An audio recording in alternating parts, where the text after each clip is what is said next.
Hey everybody, this is Tracy here for another edition of A View from Tracy's Point, and we are here to recap Real Housewives of Atlanta Season 9 Reunion Part 1. So before we get started, I just want to ask everyone to subscribe to the channel. It only takes a second. Just click the little red button below that says subscribe. So this is only going to take about 10 minutes because I'm not really sure what is going to happen in episodes 2 through 4. But if episode 1 was a precursor, they are about to waste our time. So let me go on the record as saying I am so ready for the side boob look to run its course. On this show, most of the women look like their dresses are like 2 sizes too small in an effort to I guess they think it's boosting the boobs up and making them look rounder and firmer, but instead they just look like they have on 2 little dresses. And then, did I hear Kandi say that she had a boob job or a breast lift or something? Because that dress that she had on really had her looking like her boobs were probably like mine, and I'm 52 years old. And then another thing was she did I think it was an Instagram video right before the reunion aired where she was saying that she had brought in her own dress, but then they made her wear something else. And so in the video, there was a blue dress and there was a black dress, and both of them looked really nice on her. So I don't know how Bravo ended up putting her in that dress that was making her look really homely, and I don't know. But anyway, of all the ladies, I have to go with Porsha. She was the one that was looking more elegant. And although I don't like the whole, the low-cut dress with all your glory showing, and she was the one that looked more elegant and nicest of all the women up there. And then when Andy said, he heard that black don't crack, I was like, how you just gonna sit there and throw shade on all the white women on your other shows, knowing that they have spent like thousands and thousands and thousands of dollars to try and look younger, but then you sitting there in all this black glory seeing that we are just some beautiful, elegant creatures, and why it's so important to have melanin in your skin. So first up was the Battle of the Houses, and Cynthia and Porsha say they aren't doing a housewarming after all the drama that took place on this season about the houses. And Andy brings up the rumors about Sheree not actually living in her house right now, and that conversation led to the liens on the property. Now, was I the only one who thought it was quite stalkerish of Kenya to sit there and say that she rides by Sheree's house morning, noon, and night, and then she tried to clean it up and say, well, they live up the street, so she has to pass by there. And I'm like, Kenya, where you going morning, noon, and night that you could see whether or not Sheree got lights on in her house? And then think about it. It probably costs a lot of money to have lights on in that big old house, so Sheree probably be in that back somewhere with them lights, with the lights off on every room except for the room she's actually in. And if I was her, I would probably have like them light sensors in each room, so when I walked out the room or when I wasn't moving in the room, that those lights would shut off. Because I bet to actually have lights on and functioning in a house that size, her light bill has to be gotta be $1,000 a month or more. So Kenya finally admitted that she was being messy boots on purpose at Sheree's housewarming, but she still contends that Sheree stole all her style. And then Sheree, when they brought up about the liens on the house, then Sheree and Kenya started going back and forth.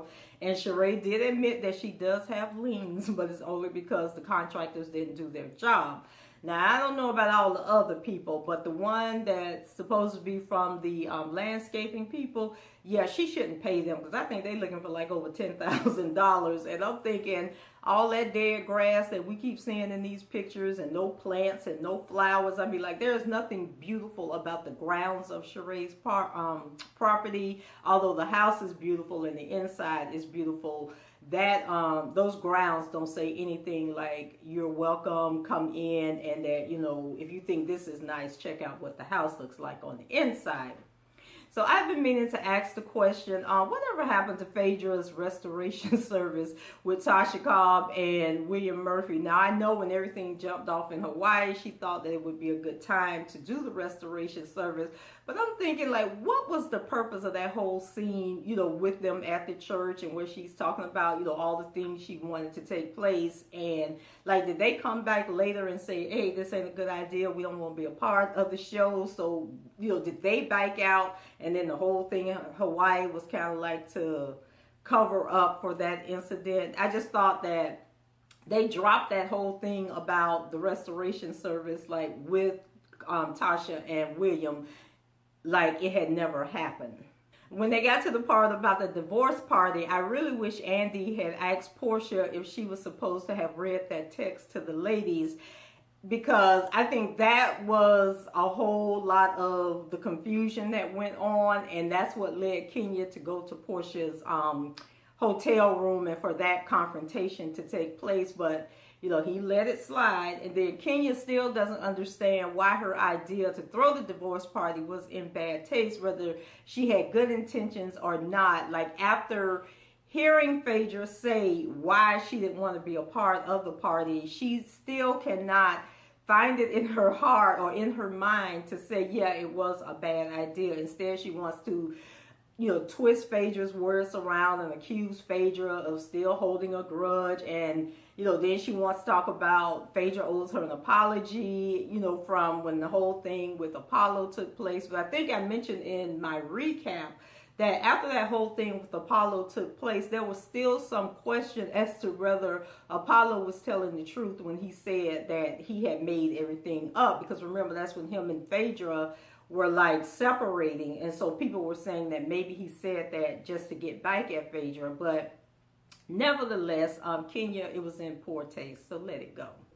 And then I found that throughout the whole show, when it came to Kenya and things that were being asked about her behavior, she was always so loud and aggressive, which lets you know that she has some deep-seated issues, that she can never, ever, ever acknowledge her wrongdoing or the part that she plays in any situation escalating. Like, she is always the victim, and everybody else is crazy, everybody else is angry, and that just like tells me so much about her and her character.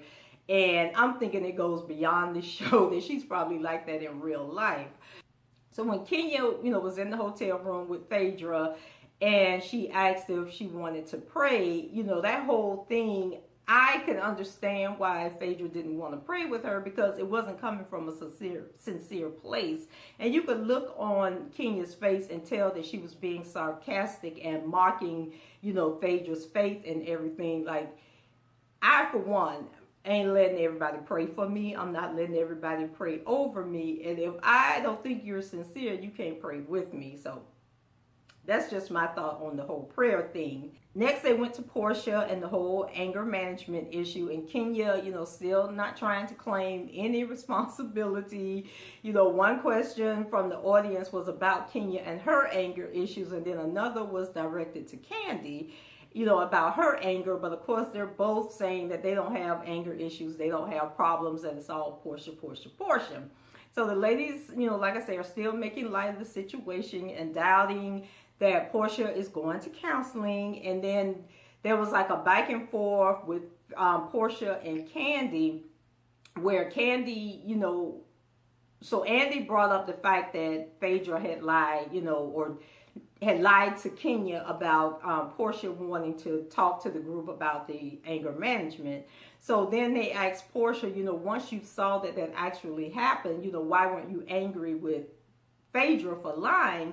And then Porsha, she stated that she called Phaedra and they talked about it, and she let Phaedra know that she didn't appreciate her telling the lie. And then because they're friends, she afforded Phaedra that courtesy, and that they talked it out amongst themselves and they worked the situation out. But then Kandi got upset because she said Porsha didn't give her the same courtesy about something. So then Porsha was like, but we don't have the same, relationship that me and Phaedra have. And then Kandi got upset, and she was like, well, I thought we were friends. And then she started talking about how when Porsha was on Celebrity Apprentice, how she donated $5,000. And I'm thinking part of the problem on this show is that they don't understand the definition of friends. And friendship is not being on the show with somebody and creating, a storyline. friendship is the relationships that you have when the cameras are turned off and you're actually interacting with these people, you're hanging out with them, you're doing things together. And so I don't know what the tip is between Porsha and Kandi, but the show just went left with the two of them getting into a heated argument and debate about, friendship. And at the end of the day, they all got anger issues. And then Cynthia was kind of getting on my nerves throughout the show because she was sitting there, trying to make light of everything. And she just had like this nervous laughter throughout the whole show. And she was trying to tell jokes. And it kind of reminded me of Bob, when Bob kept laughing and trying to make jokes when he should have been taking situations seriously. So the last thing, on the commercials, that we keep seeing of Porsha crying and running off the stage. I am now wondering if that is when Todd allegedly accuses her of sleeping with Apollo before he went to jail. But then I got to thinking, it seemed like I read a blog somewhere where they said that never happened at the reunion. So we'll have to wait and see. And anyway, that was it for me. Let me know what you guys thought about Reunion Part 1. Did you think that there was more replays and recaps of the show than there was actual dialogue? Was anything accomplished? Leave your comments below, rate the video, and please subscribe to the channel. And I shall chat with you guys next time. Take care. Bye-bye.